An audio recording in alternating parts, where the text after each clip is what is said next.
دا ځل دا نامردان د میرمنو چادرې کې راغلي. پر ګلبدین حکمتیار د برید تازه جزئیات. یو ساتونکی وژل شوی او خپله بچ دی. جزئیات هم دلته وګورئ او چینل سبسکرایب کړئ.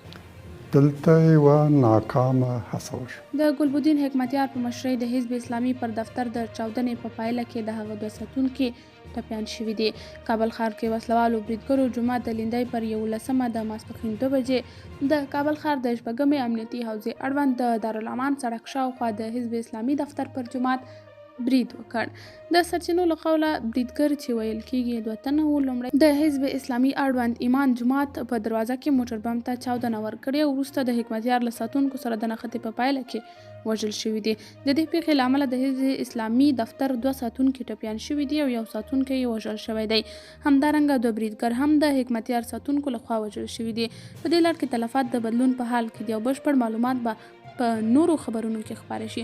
د دې پیښې مسؤلیت تر اوسه کومې ډلې پر غاړه نه دی اخیستی. طالبانو تر اوسه په دې اړه څه نه دي ویلي. د هېواد په بېلابېلو ښارونو کې د چاودنو زیاتېدو خلک اندېښمن کړي دي.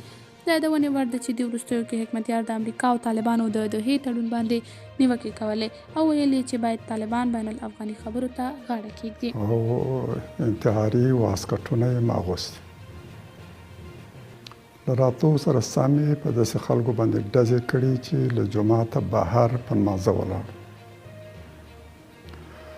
په دې حادثه کې موږ یو شهید لرو او 2 زخمیان.